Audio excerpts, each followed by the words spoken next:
Catherine Bernardo may inihayag sa kanyang teleserye sa ABS-CBN. Bakit kaya masaya siya bilang kapamilya? Ang buong detalye, alamin!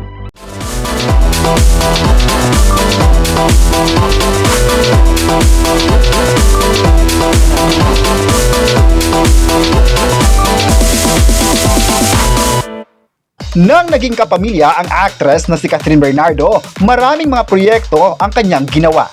Hindi pala agad naging best friend ang pig nila Catherine Bernardo at James sa likod ng camera dahil sa kahit na childhood best friend ang karakter nilang ginagampanan sa pinakabagong Netflix series na Someone Someday.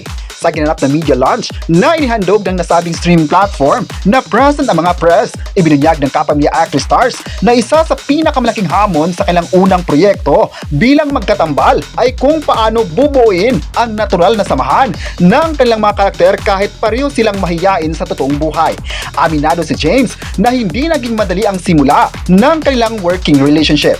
Thankful naman si Catherine Bernardo sa mainit na suporta ng tao sa kanyang comeback series sa ABS-CBN. Pinasalamatan din niya ang istasyon ng ABS-CBN sa pagbibigay ng trabaho sa kanya.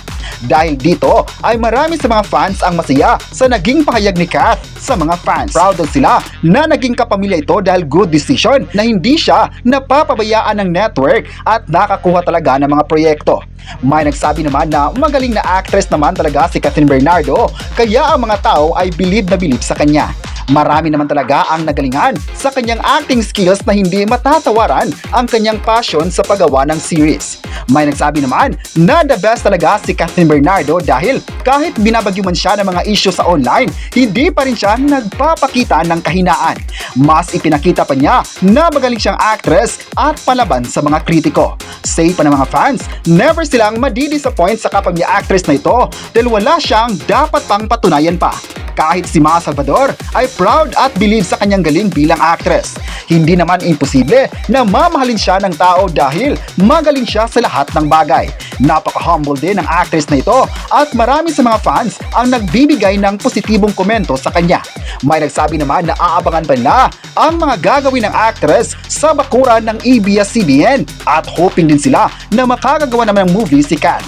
Say pa ng mga fans, sana patuloy pa rin siyang tatayo bilang kapamilya dahil marami pang i-offer ang ABS-CBN sa kanya. Ngayon pa lang ay kinongratulate na siya ng mga tao sa pagiging magaling na actress sa Someone Someday. Effort kung effort naman kasi ang kanyang inilaan para lang makagawa ng napakagandang series sa ABS-CBN. Bilib naman ang lahat sa ginawa ni Kat sa bagong series niya sa ABS-CBN. May nagsabi naman na hindi talaga siya iiwan ng mga fans dahil mahal naman siya nito. Proud ang lahat kay Kath dahil hindi iniwan niya ang ABS-CBN na istasyong tumutulong na makagawa siya ng series. Ngayong hapon naman ay trending si Kath dahil sa iba't ibang issue. Marami sa kanya ang proud at sumang-ayon sa kapamilya actress na ito. Kayo, ano ang masabi nyo na may bagong update si Catherine Bernardo sa mga fans? I-comment na kung nagalingan din ba kayo kay Kath at huwag kalimutang i-subscribe ang ating YouTube channel.